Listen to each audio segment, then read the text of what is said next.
Okay, last time આપણે ભણ્યા હતા માઇન્ડ, બોડી એન્ડ મેડિસિન. બરાબર છે. આપણી માનસિક બીમારી અને શારીરિક બીમારી વિશે આપણે શું કર્યો હતો? અભ્યાસ કર્યો હતો. જેની અંદર આપણે ખાસ કરીને જાણ્યું હતું કે વર્તમાન સમયમાં શારીરિક બીમારીઓ ઓછી છે. કેમ? કારણ કે આપણને પૂરતી સગવડ મળી રહે છે.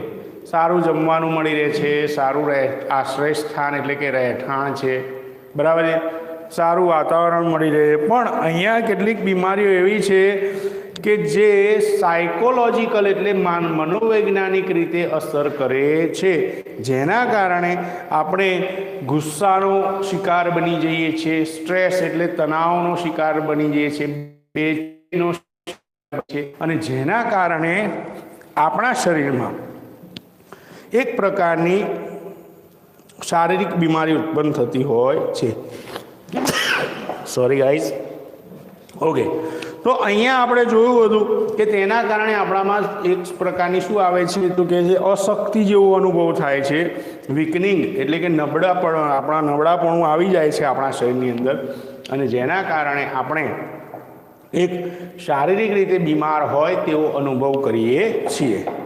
તો આપણે જોયું હતું કે ત્યારે આપણે એવો અનુભવ કરવા લાગીએ છીએ જ્યારે માનસિક રીતે કે કોઈ આપણને પ્રેમ નથી કરતું, કોઈ આપણને એપ્રિશિએટ નથી કરતું, એટલે કે આપણા વખાણ નથી કરતું, તો ત્યારે આપણે માનસિક રીતે થોડા અસ્થિર થઈએ છીએ, થોડા ઘણા શું થઈએ છીએ? ઇમ્બેલેન્સ થઈએ છીએ, જેના કારણે આપણને એવું લાગે છે કે ભાઈ આપણે કોઈનો સહારો છે નહીં, ફેમિલીમાં પણ કોઈની સાથે આપણે મળતા આવતા નથી. તો અહીંયા આ રીતે જ્યારે આપણે કંઈ પણ કરવા માંગતા હોય ત્યારે આપણને રોકવામાં આવે છે એવું વિચારતા હોવાથી આપણે માનસિક રીતે થોડા ઇમ્બેલેન્સ થઈ જઈએ છીએ, અને તેના કારણે એક સમસ્યા ઉદ્ભવે છે, અને તેના કારણે આપણે અનસ્ટેબલ થઈ જઈએ છીએ, જેના કારણે શારીરિક રીતે બીમાર હોય તેવું લાગે છે. લાસ્ટ ટાઈમ આપણે લાસ્ટ પેરેગ્રાફમાં આવ્યા હતા, our very way of the life breeds unhappiness. આપણું વેરી વે ઓફ લાઈફ એટલે કે આપણા જીવનશૈલીનો જે ભાગ છે, બ્રીડ્સ એટલે લઈ આવે છે, અનહેપીનેસ એટલે કે નિરાશા. આપણે ખુશ હોવા છતાં પણ આપણે શું કરીએ છીએ? માનસિક રીતે થોડા ડિસ્ટર્બ થઈ જઈએ છીએ, જેના કારણે આપણા અંદર અનહેપીનેસ એટલે કે નિરાશા ઉદ્ભવે છે. We have hectic and unstable routines. We have એટલે આપણી પાસે હોય છે, હેક્ટિક એટલે કંટાળાજનક, અને અનસ્ટેબલ એટલે કેવું? અસ્થિર. રૂટીન્સ એટલે રોજિંદા કાર્યો. રોજિંદો જે સમય હતો આપણો સ્થિર હતો તે હવે કેવો બની ગયો છે? કંટાળાજનક બની ગયો છે, અને અનસ્ટેબલ એટલે અસ્થિર બની ગયો છે. ઇન વિચ કે જેની અંદર, ઇન વિચનો મતલબ શું થાય? કે જેની અંદર there is a little piece or contentment, ત્યાં થોડી ઘણી શાંતિ હોય છે, ઓર કન્ટેન્ટમેન્ટ. કન્ટેન્ટમેન્ટ એટલે શું થાય? સંતોષ. આપણે કોઈ કામ કરીએ છીએ, કામ પૂર્ણ તો થઈ જાય છે, પણ આપણે ખુશ હોતા નથી, આપણને શાંતિ જેવો અનુભવ થતો નથી, કે ના તો આપણને સંતોષ થાય. તો સંતોષ કે શાંતિ તેવા કાર્યોમાં જોવા મળતા નથી. વી હેવ ડિસ્ટર્બડ, આપણે ડિસ્ટર્બડ એટલે ખલેલ પહોંચાડી દીધો હોય છે, the organic roots of life, આપણા જીવનની અંદર રહેલા જૈવિક તત્વોના જે મૂળ છે તેને આપણે ડિસ્ટર્બ કરી દઈએ છીએ. લાઈક જેવા કે ગુડ ફૂડ, સારું ભોજન જમતા હતા તેની અંદર આપણે રોજ નિયમિતપણે શું કરતા હતા? યોગ્ય ટાઈમે આપણે જમી લેતા હતા, પણ આના કારણે આપણું જીવન અનસ્ટેબલ થઈ ગયું, અસ્થિર થઈ ગયું. એટલે આપણે રોજિંદા જે કાર્ય કરતા હતા તેમાં પણ ડિસ્ટર્બન્સ જોવા મળે છે. આપણે સારું ભોજન જમતા હતા, હવે શું કહેવાય કે શાંતિથી જમતા પણ નથી. વોટર, પાણી, તો ઘણી બધી જગ્યાએ આપણે શું કરીએ છીએ કે ભાઈ બહારનું પાણી પી લઈએ છીએ, અથવા તો કહીએ છીએ કે આપણે વાતાવરણમાં જે દૂષિત થયેલું પાણી પીવાનો અહીંયા સમય આવી ગયો છે. એન્ડ એર એટલે હવા. આપણા જીવનની અંદર જોઈએ છીએ કે ભાઈ ગામડાઓમાં જાઓ તો તમને શુદ્ધ હવાનો અનુભવ થશે, પણ તમે જોશો કે શહેરની અંદર જે દોડધામ ભરી જિંદગી છે, બરાબર, તેના કારણે શું થઈ ગયું છે તો કે પોલ્યુશન વધી ગયું છે. લોકડાઉન દરમિયાન આપણે જોયું કે લોકડાઉન હતું તો એકદમ વાતાવરણ ક્લીન હતું, શુદ્ધ વાતાવરણ હતું, કારણ કે વાહનોની અવર જવર એટલી બધી હતી નહીં, બરાબર છે. ઇમરજન્સી સેવાઓ સિવાય બીજી કોઈ વાહનોની અવરજવર હતી નહીં, જેના કારણે વાતાવરણમાં પ્રદૂષણ કેવું થયું? ઓછું થયું. કેવું થયું? ઓછું. જેના કારણે આપણે જોયું કે ચોમાસામાં વરસાદનું પ્રમાણ પણ વધી ગયું. બરાબર છે? કેટલાય લોકોને જે શ્વાસને લગતી બીમારીઓ હતી એનું પ્રમાણ પણ શું થઈ ગયું? ઓછું થઈ ગયું. તો અહીંયા આવી રીતે ત્યાં ઘણા બધા ફાયદા થયા. પણ અહીંયા તો શું થાય છે? જ્યારે હવા પણ પ્રદૂષિત થઈ જાય છે તેના કારણે આપણે શારીરિક રીતે હવાને પણ અહીંયા શું કહેવાય કે શિકાર બની જઈએ છીએ, દૂષિત હવાનો શિકાર બનીએ છીએ. અને હેપી ફેમિલી લાઈફ, આપણે કુટુંબમાં શું કરતા હતા? એક ખુશ જીવન જીવતા હતા આપણા ફેમિલી મેમ્બર્સ સાથે, મમ્મી પપ્પા સાથે, ભાઈ બહેન સાથે, બરાબર છે? યંગ લોકો હોય તો પોતાની પત્ની સાથે, બાળકો સાથે, એ લોકો કેવું હેપી લાઈફ જીવતા હતા. પણ હવે જ્યારે સાયકોલોજીકલ ઇફેક્ટ થઈ, તેમના મગજ ઉપર અસર થઈ, તણાવનો શિકાર થઈ ગયા કે ગુસ્સાનો શિકાર થઈ ગયા, તો તે પોતાના માતા પિતા, ભાઈ બહેન, પત્ની કે બાળકો સાથે પણ કેવું વર્તન કરે છે? ઉદ્ધતાઈભર્યું વર્તન કરે છે. એક પ્રકારનું શું કહેવાય? ગુસ્સાવાળું વર્તન કરે છે. તેમની સાથે શાંતિથી બેસીને વાતચીત પણ કરતા નથી. ટેન્શનમાં હોય વ્યક્તિ તો શું કરશે? એકલો ફર્યા કરશે. બરાબર છે? જ્યારે એનું રૂટીન ખરાબ થઈ જાય ત્યારે શું કરશે? પોતે એકલા અનુભવ કરશે. ટેન્શનમાં જમવાનું પણ પ્રોપરલી કરશે નહીં. તો આવી રીતે તેની ફેમિલી લાઈફ પણ ડિસ્ટર્બ થઈ જતી હોય છે. We live in an artificial world, આપણે એક કૃત્રિમ દુનિયામાં જીવીએ છીએ. આર્ટિફિશિયલ એટલે કે કૃત્રિમ. તો આપણે કૃત્રિમ દુનિયામાં જીવીએ છીએ, ડોમિનેટેડ, જે આપણને અર્પિત કરાય છે, અર્પણ કરવામાં આવેલી છે, બાય એન અર્બન લેન્ડસ્કેપ, શહેરી ભૂપૃષ્ઠના વિસ્તારો દ્વારા, and mass media. Mass media એટલે શું કહી શકાય? ટીવી ચેનલ્સ છે, ન્યૂઝ ચેનલ્સ છે, આ બધું શું છે? માસ મીડિયા છે. આપણી જે સોશિયલ મીડિયાઝ છે, બરાબર, મોબાઈલ છે, ટેલિફોન છે, રેડિયો છે, કમ્પ્યુટર છે, આ બધું માસ મીડિયાની પ્રોડક્ટ છે. તો એ દ્વારા આપણને અને આપણી જે શું કહેવાય કે અર્બન લેન્ડસ્કેપ એટલે કે જે શહેરી વિસ્તારમાં આવેલા જે ભૂપૃષ્ઠના વિસ્તારો છે તે આપણને મળેલા છે, જેના કારણે આપણું જીવનશૈલી કેવી થઈ ગઈ? ડિસ્ટર્બ થઈ ગઈ છે. There is little to nourish the soul. There is little to, ત્યાં થોડું ઘણું.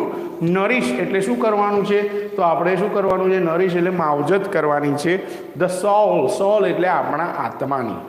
આપણે જો જાણીએ છીએ કે ભાઈ આપણી લાઈફસ્ટાઈલ કેવી થઈ ગઈ છે? ડિસ્ટર્બન્સવાળી થઈ ગઈ છે. તો આપણે આપણા આત્માની જાતે જ માવજત કરવી પડશે. જો નહીં કરીએ, આપણે આત્મીય શાંતિ નહીં મેળવીએ તો માનસિક રીતે ક્યારેય સ્થિર થઈ શકીશું નહીં.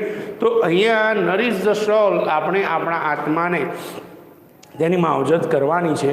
વી always desire new things. We always desire કરીએ છીએ એટલે કે ઈચ્છા રાખીએ છીએ શેની? ન્યૂ થિંગ્સ, નવી વસ્તુઓની. કપડાં જૂના થઈ જાય તો આપણે શું કહીએ? નવા લાવવાની જરૂર છે. શૂઝ જૂના થઈ જાય કે નવા લાવવા પડશે. ગાડી શું થાય? નવી લાવવી પડશે. કોઈ દિવસ એવું નથી કહેતા કે જૂનું જે જૂનું ચલાવી રાખીએ. કોઈક જ એવા વ્યક્તિ હશે કે જેને શું હશે? જૂનામાં સંતોષ હશે કે ચલો ભાઈ જ્યાં સુધી ચાલે ત્યાં સુધી, ચલો નેક્સ્ટ યર બીજા લઈ લઈએ. તો આવી રીતે આપણે હંમેશા નવી વસ્તુની શું રાખીએ છીએ? ઈચ્છા રાખીએ. And are seldom content with what we have. And સેલ્ડમનો મતલબ શું કર્યો છે અહીંયા? તો અહીંયા કહી શકાય કે ખરાબ પરિસ્થિતિ જે છે તે content with what we have, તેની અંદર જે પણ આપણી સાથે પ્રાપ્ય છે, આપણી પાસે જે વસ્તુ છે તેનાથી તે ભરેલું હોય છે. વી ઓલવેઝ ક્રેવ, આપણે હંમેશા ઈચ્છા રાખીએ છીએ ટુ હેવ મોર, વધારે વસ્તુ હોય આપણી પાસે. છે તો ખરી, પણ આપણને હંમેશા કેવી લાગે છે? ઓછી લાગે છે. દાખલા તરીકે કોઈ જોબ લાગેલો વ્યક્તિ હોય નવી, તો થોડાક વર્ષ સુધી એને સંતોષ છે. હા, 10,000ની જોબ છે, 15,000ની જોબ છે કે 20-25,000ની જોબ છે, જેટલાની પણ જોબ હશે, ઇવન લાખ રૂપિયાની પણ હશે ને તો એકાદ વર્ષ સંતોષ રહેશે. પણ પછી બીજા વર્ષે તો એને શું થશે? લાલચ જાગશે. લાખ રૂપિયા જ કમાવાના, ચલો ને કંઈક વધારે કમાઈએ, કંઈક સાઈડ બિઝનેસ કરીએ, બરાબર. કાં તો આપણે બીજી જગ્યાએ જોબ શોધીએ કે જેથી પગારમાં શું થાય? વધારો થાય.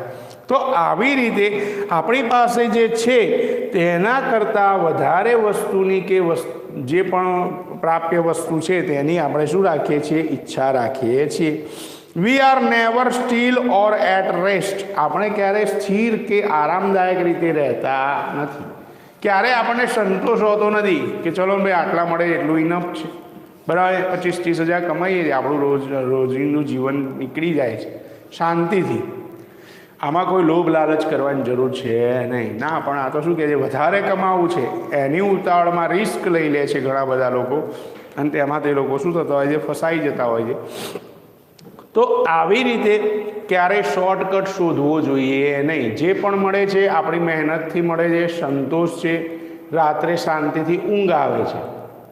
બાકી જોજો તમે લોકો જે 2 નંબરનો ધંધો કરતા હશે, શોર્ટકટ વાપરીને ધંધો કરતા હશે, તે લોકોની હાલત જોજો, રાત્રે ઊંઘી પણ નહીં શકતા હોય, બરાબર. તો આવી રીતે ક્યારે તે લોકો સ્થિર કે શાંતિથી રહેતા હોતા નથી. Our medicine is a quick fix to keep us going to our wrong lifestyle. તો કહે છે કે અવર મેડિસિન, આપણી જે દવાઓ છે, is a more a quick fix, કે જે આપણને ઝડપથી નિરાકરણ લાવવામાં મદદરૂપ થાય છે. To keep us going our wrong lifestyle, જે આપણને હંમેશા કીપ એટલે જાળવી રાખે છે ગોઈંગ આગળ વધવાનું, ઇન અવર રોંગ લાઈફસ્ટાઈલ, આપણી ખોટી જીવનશૈલી તરફ આપણને દોરી જતી હોય છે. આપણે અત્યારે કોઈ પણ થયું, ચલો ભાઈ પગ દુખે છે ગોળી લઈ લીધી, માથું દુખે છે ગોળી લઈ લીધી, તાવ આવ્યો ગોળી લઈ લીધી, શરદી છે ગોળી લઈ લીધી. દરેક બાબતમાં આપણે મેડિસિન્સનો ઉપયોગ કરતા રહીશું તો એની શું થશે, આપણા શરીરમાં સાઈડ ઇફેક્ટ્સ થશે, આડ અસર કહી છે. તો આ આડ અસરના કારણે આપણે ખરાબ જીવનશૈલી તરફ આગળ વધીએ છીએ, અને તેનું મુખ્ય રીઝન શું છે, મેડિસિન્સ એટલે કે દવાઓ. બિનજરૂરી ઇમરજન્સી સિવાય કોઈ દવા લેવી જોઈએ નહીં. હા, તમને ખબર છે કે હવે આપણાથી આ મટશે નહીં તો જ દવા લેવી જોઈએ. આ તો એક દિવસ તાવ આવે કે એક દિવસ શરદી થઈ, ચલો દવાખાને, ચલો મેડિકલમાંથી દવા લઈએ, ઘરમાં પડી હોય તો ગળી લઈએ, બરાબર. એના કારણે આપણી કિડની ઉપર અસર થાય, શરીરના ઘણા બધા ઘટકો જે છે પરિબળો તેના ઉપર પણ અસર થતી હોય છે. પછી એ દવાની આપણને આદત પડી જાય, જેના કારણે આપણે ત્યારે મોટા ભાગે શું કરીએ છીએ કે જ્યારે મોટી સમસ્યા ઉદ્ભવે ત્યારે કોઈ દવાઓ ઇફેક્ટિવ લાગતી નથી. તમે જોશો કે જે લોકો શું કહેવાય નશીલા હોય, નશો કરતા હોય, દારૂ પીતા હોય, ગાંજો પીતા હોય કે ડ્રગ્સ લેતા હોય, એ લોકો જ્યારે બીમાર પડે ને ત્યારે એમને કોઈ દવા અસર નથી કરતી. ઓપરેશન કરવાનું હોય ને એનેસ્થેસિયા આપે ને તો ત્યારે એમને એ દવાની જલ્દી અસર નહીં થાય. કેમ? કારણ કે ઓલવેઝ એ લોકો હંમેશા શું હશે, નશામાં જ હશે. તે લોકો હંમેશા નશામાં રહેતા હોવાથી એમના મગજને દવાની કોઈ અસર થતી નથી, જેના કારણે એમનું શરીર પણ સાથ આપતું નથી, બરાબર. તો આવી રીતે ક્યારે આપણા શરીરને નશીલું બનાવી દેવું જોઈએ નહીં, કારણ કે તેનાથી શું થશે તો કહે છે કે ડૉક્ટરો પણ તમે જોજો ક્યારે ઓપરેશન હોય કે ક્યારે તમે લાંબી માંદગીમાં બીમાર પડો તો તરત જ પૂછશે કોઈ વ્યસન છે, તરત જ પૂછશે. કેમ? કારણ કે તેનાથી આપણને ખબર, ડૉક્ટરને ખબર પડી જાય કે આને કયા પ્રકારનો ડોઝ આપવો છે, બરાબર. જો દારૂ પીતો હોય તો એને હેવી ડોઝ આપવો જ પડશે. કેમ? કારણ કે પેલા નશામાં એ દવાની અસર કંઈ થાય જ નહીં, કારણ કે એનું શરીર શું થઈ ગયું હોય, ટેવાઈ ગયું હોય. એક બાયોલોજિકલ ક્લોક છે, જૈવિક ઘડિયાળ છે કે અમુક વસ્તુથી આપણું શરીર શું થઈ જાય, ટેવાઈ જાય. જોજો કોઈ પણ સિઝન બદલાશે ને તો સિઝનની તમારા શરીર ઉપર શું થશે, અસર થશે. પછી થોડાક દિવસો પસાર થઈ જશે એટલે પાછું તમારું શરીર એ સિઝન સાથે શું થશે, ટેવાઈ જશે. તમે જુઓ તો ફોરેનમાં આપણા ક્રિકેટર્સ રમવા જાય છે, કોઈ પણ પ્લેયર્સ રમવા માટે જાય છે તો એ લોકો અઠવાડિયા પહેલાં ત્યાં લેન્ડ કરી દે, એટલે કે ત્યાં તે લોકો પહોંચી જતા હોય અને ત્યાંના વાતાવરણને શું થતા હોય, અનુકૂળ થતા હોય. તેમનું શરીર ટેવાય પછી જ એ લોકો શું કરે, ત્યાં મેચની જે ક્રિકેટ મેચના જે શું કહેવાય કે ટુર્નામેન્ટ હોય તે રમતા હોઈએ. નહીં તો શું થાય, અહીંનું વાતાવરણ કંઈક અલગ હોય ને ઓસ્ટ્રેલિયાનું કંઈક અલગ હોય. ઓસ્ટ્રેલિયા ગઈ છે આપણી ટીમ, બરાબર. આપણે અહીંયા ઠંડી ઓછી છે પણ ત્યાં તો જોરદાર ઠંડી હોય. તો આવી રીતે તે લોકોનું શરીર ટેવાઈ જાય તે માટે તેમને શું કરવું પડે, ત્યાં બાયોલોજિકલ ક્લોક પ્રમાણે તેમને અનુસરવું પડે છે. તો એવી રીતે આપણે જે દવાઓ લઈએ છીએ કે જે ઝડપથી નિરાકરણ લાવવામાં આપણને મદદરૂપ થાય છે તે સાથે સાથે તે આપણને ખરાબ જીવનશૈલી તરફ પણ દોરી જાય છે.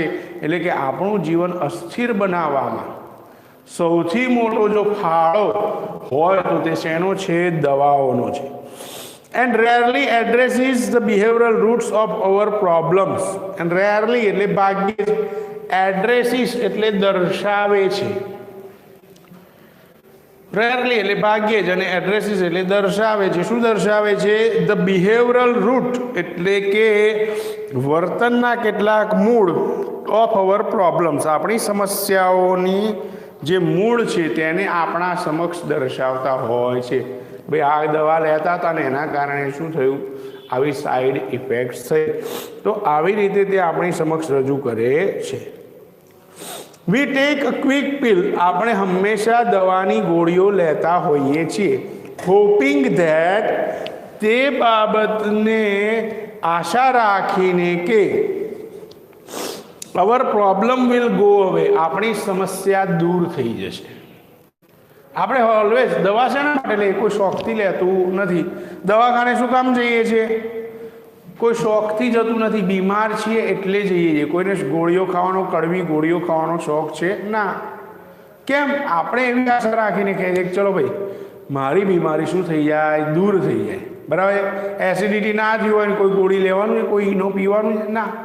એસિડિટી થઈ, તમે હેરાન થાવ છો ત્યારે તમે કંઈક દવા શોધો છો, ત્યારે તમે કોઈક ઈનો પીશો કે કોઈ પ્રકારની કોલ્ડ ડ્રિંક પીશો. બરાબર. તો અહીંયા આવી રીતે તે આપણને આ એક પ્રકારની આશા ઉદ્ભવે છે કે ચલો આ દવા લઈ લઈશું, મારી શરદી શું થશે? મટી જશે, મારો તાવ ઉતરી જશે. તો આપણે એવી રીતે રાખીએ છીએ આશા. But we do not recognise that, પરંતુ આપણે તે ઓળખતા નથી કે, યાદ રાખતા નથી કે it may only a symptom of an imbalance life, આ માત્ર આપણા અસ્થિર જીવનશૈલીનું એક ચિહ્ન છે તેવું આપણે યાદ રાખતા નથી. આપણને શું થાય છે? ભાઈ 2-3 દિવસ ઉજાગરો કરીએ છીએ. બરાબર છે. આ ઉજાગરાના કારણે આપણને શરદી થઈ જાય છે, શરીરમાં થાક લાગે છે, એના કારણે થોડો તાવ પણ આવે છે. તો આપણને તરત જ આવી સિઝન ચાલતી હોય તો કે ઓહો મને તો આ રોગ થયો લાગે, મને આ પ્રકારનું. બરાબર. જેમ કે અત્યારે શું ચાલી રહ્યું છે? કોરોના કાળ ચાલી રહ્યો છે. તો આપણને એવું લાગશે અરે મને કોરોનાની અસર લાગે, પણ એવું નથી. તમે સંપૂર્ણ આરામ કરો. 8 થી 9 કલાક તમે આરામ નથી કરતા, 4-5 કલાક ઊંઘો છો, દોડધામ કરો છો. બરાબર છે. તો એના કારણે તમને શું થાય છે? ઇમ્બેલેન્સ લાઈફ થઈ જાય છે, જેના ચિહ્નો રૂપે તમને તાવ, શરદી, બરાબર છે, કે શરીરનો દુખાવો, આ બધા તેમના ઇમ્બેલેન્સ લાઈફના ચિહ્નો તરીકે દેખાય છે. ઇટ ઇઝ વોર્નિંગ લાઇટ, તે એક આપણા જીવનમાં રહેલી એક આપણને સાવચેત કરતી એક ચિહ્ન દર્શાવે છે. To change that we must notice, જેને આપણે ચોક્કસથી ધ્યાનમાં લેવું જોઈએ. નોટિસ કરવું એટલે શું કરવું? ધ્યાનમાં લેવું. તો આપણા માટે શું છે? નોટિસ, રેડ લાઇટ છે. ફોર એક્ઝામ્પલ, ગાડી જતી હોય એની પાછળ રેડ લાઇટ થાય તો આપણને શું નોટિસ કરવાનું કહે છે? ભાઈ થોભી જાઓ, અમે બ્રેક મારી છે. આપણે જોઈએ છીએ તરત શું કરીએ? રેડ લાઇટ જોઈને બ્રેક કરીએ છીએ. સિગ્નલ જોઈએ છે, રેડ લાઇટ, તરત જ બ્રેક કરીએ. ગ્રીન થાય પછી જ આપણે શું કરીએ છીએ? આગળ જઈએ છીએ. જો રેડ લાઇટમાં આગળ જવા દઈએ તો શું કરે? પોલીસવાળા આગળ પકડી લે અથવા તો એક્સિડન્ટ થઈ જાય. તો આવી રીતે આપણા જીવનમાં પણ આ એક સામાન્ય ચિહ્ન છે. બરાબર. રોજ વ્યસન કરનારો વ્યક્તિ હોય, એને કોઈ સમસ્યા ઉદ્ભવે, બરાબર, તો એને શું કરવું જોઈએ? સાવચેત થઈ જવું જોઈએ. સારું આ વસ્તુ ખાઉં છું કે આ વસ્તુ પીવું છું જેના કારણે મારા શરીરમાં આવું અનુભવ થાય છે, મારે આ તરત શું કરી દેવું જોઈએ? છોડી દેવું જોઈએ. બરાબર. ના, તેમ છતાં ઘણા બધા લોકો હોય કેન્સરના ઓપરેશન કરાવે તો સ્મોકિંગ કરવાનું કે ટોબેકો ચેવિંગ કરવાનું ચાલુ જ રાખતા હોય. કેમ ભાઈ? આવું તે શું જરૂરી છે? એના કરતાં કંઈક સારી વસ્તુ ખાઓ, એનાથી આપણને શું થશે? ફાયદો થશે. પણ તમે જે નુકસાન થયું છે, જે વસ્તુના કારણે નુકસાન થયું છે, તે જ વસ્તુને પાછા અનુસરો છો એટલે વધારે થશે. પેલું ઓપરેશન કરેલું મટી ગયું હશે તો એવું થશે. અમારે ત્યાં એક ભાઈને એવું હતું, સ્મોકિંગ કરતા હતા સિગરેટનું, તો કેન્સર થયું, તો આટલો જડબાનો ભાગ કાઢી નાખ્યો. ભાઈને મટી ગયું 1.5-2 વર્ષે. બરાબર. પેલી શું કહેવાય કે નવી ટ્રીટમેન્ટ આવે કેન્સરની, તો બધો શેક લેવાનો ને એ બધી ટ્રીટમેન્ટ કરાવી, મટી ગયું. પાછા ફરીથી સ્મોકિંગ કરવા માંડ્યા, ફરીથી ઓપરેશન કરાવવું પડે. વિચાર કરો કેટલું રીબાવવું પડે. હવે સ્મોકિંગમાં શું નશો છે ભાઈ? જ્યાં એક પેલા એમાં રાખ્યું હતું મેં, સંજય દત્તની એક સ્ટોરીમાં પેલું કોમેડી વિથ કપિલ આવે એમાં કહ્યું હતું સંજય દત્તે કે કોઈ નશો ના રાખો, નશો રાખો તો ફેમિલી સાથે જીવવાનો નશો રાખો.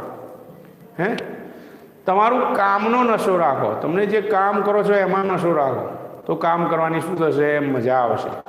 બાકી નશો કરવાથી કંઈ થશે નહીં. સંજય દત્તની લાઈફ સ્ટાઈલમાં તમને નહીં ખબર હોય, કદાચ જોયું હોય સંજુ પિક્ચર, એણે દરેક પ્રકારની ડ્રગ્સ લીધેલી હતી. વિચાર કરો, દરેક પ્રકારની ડ્રગ્સ. એ જ્યારે એનું ટ્રીટમેન્ટ કરાવવા ગયો તો કે તે કઈ કઈ ડ્રગ્સ લીધેલી છે ટીક કરી દો, તો એ કંઈ ખાનું ખાલી નહોતું. વિચાર કરી લો, ડૉક્ટર અચંબામાં પડી ગયા, ચાલું બધી પ્રકારની ડ્રગ્સ આ માણસ લઈ ચૂક્યો, પણ તેમ છતાં પોતાના મનોબળના કારણે તે શું થઈ ગયો? એ ડ્રગ્સને છોડી શક્યો. આપણા ફેમિલીમાં કોઈ કહેતું હોય કે નહીં છૂટતું, તો એ વસ્તુ કેવી છે? અશક્ય છે. છોડવું આપણા હાથમાં છે. આપણે તો કોઈ પણ બાને ઘરમાં ઝઘડો તો લાય આજ તો પી નાખું ને ખાઈ નાખું. આ રીતે આપણે શું કરીએ? તે આદતને કુટેવને આગળ વધારતા રહીએ છીએ, જેના કારણે આપણે તૈયાર નથી ને એટલે નથી છૂટતું. બરાબર? તમારા ફાધર કે અંકલ કોઈ પણ હશે તમારા ફેમિલીમાં, તમે પૂછી જોજો કે આ કોઈક વ્યસન કરતું હોય કે તમારે છોડવું હોય તો ના છોડી શકો.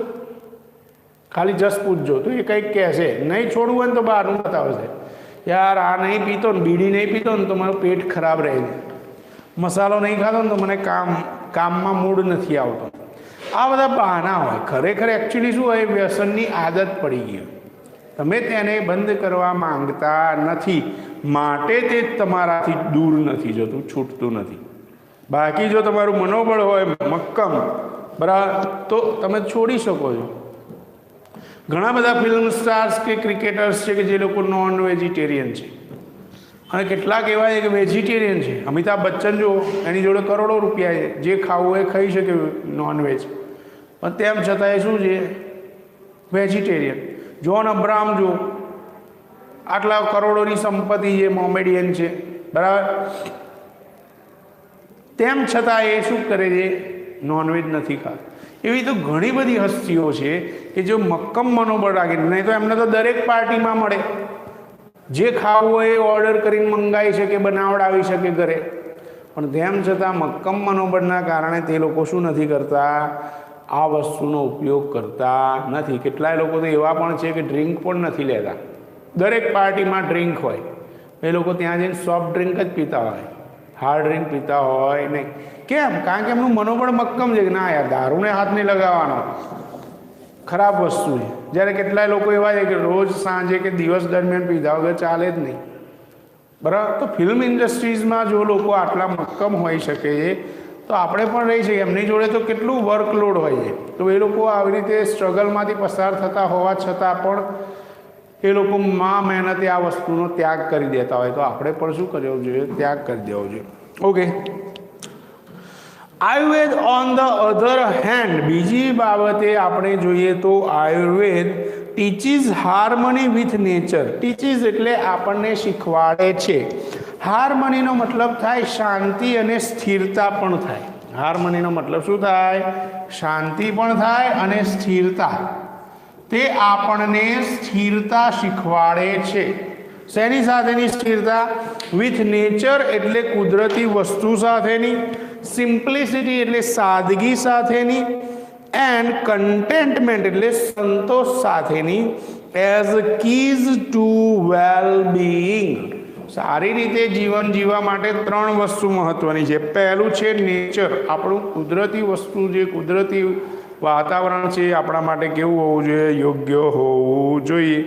બીજી વસ્તુ છે સિમ્પ્લિસિટી એટલે કે સાદગી. સાદગી ભર્યું જીવન જેટલું જીવશો એટલું વધારે લાંબુ જીવશો. બરાબર છે? મોજ શોખ કરીએ બરાબર છે, પણ એવા મોજ શોખ નહીં કરવાના જેથી આપણા શરીરને કે આપણા જીવનશૈલીને શું થાય? ડિસ્ટર્બન્સ ક્રિએટ થાય. તો આવી રીતે ધ્યાન રાખવું જોઈએ.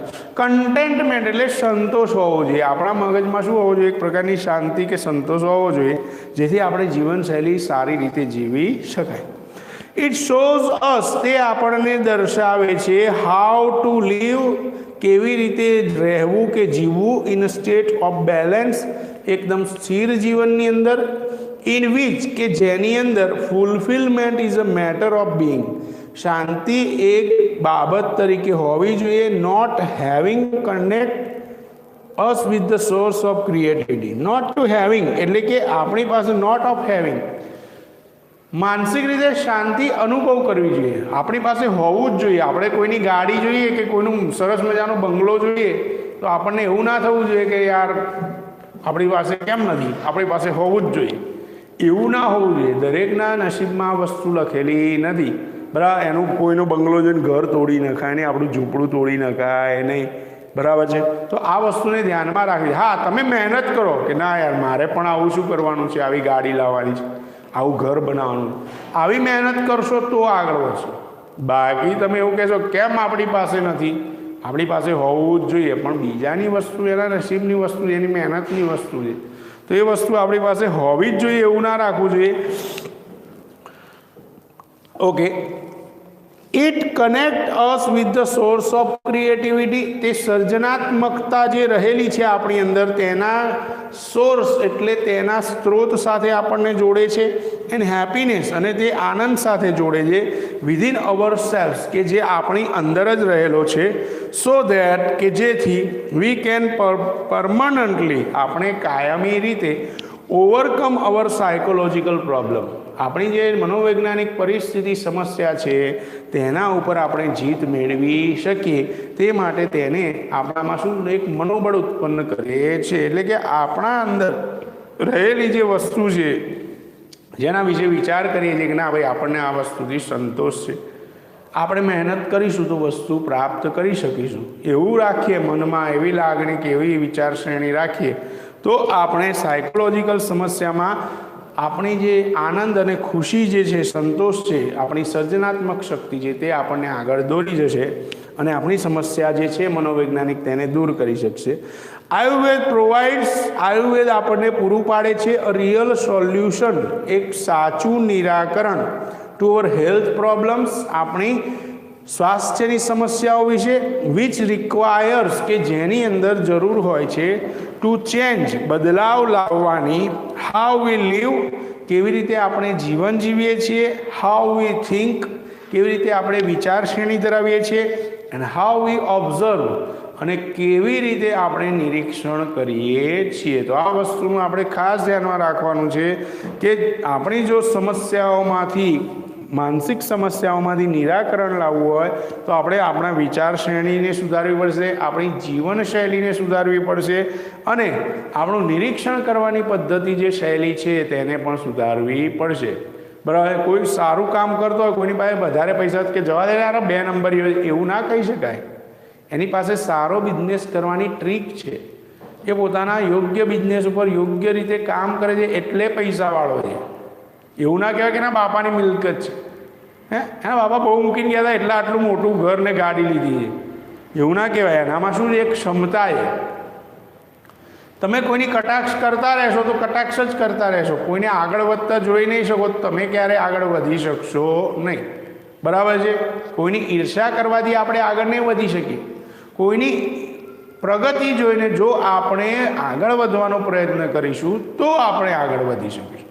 તો આ વસ્તુને ખાસ ધ્યાનમાં રાખવી જોઈએ. તો તેનાથી આપણને શું થાય છે, ઘણો બધો ફાયદો થાય છે. તો આયુર્વેદ પણ આપણને એક સાચું નિરાકરણ લાવી આપે છે કે જેના કારણે આપણે કેવું જીવન જીવવું જોઈએ. તમે આયુર્વેદિક દવાઓ લેશો તો તમારી એક ચરી પાડવાની આદત પડશે, યોગ્ય ટાઈમે દવા લેવાની, યોગ્ય ચરી પાડવાની, આ વસ્તુ ખાવાની, આ વસ્તુ નહીં ખાવાની. બરાબર છે.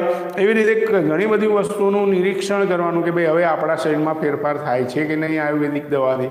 તો આ બધી વસ્તુઓને ધ્યાનમાં લેવાથી જ આપણે શું કરી શકીએ છીએ, સ્વાસ્થ્યપૂર્ણ બની શકીએ છીએ અને સ્વાસ્થ્યપૂર્ણ જીવન જીવી શકીએ છીએ.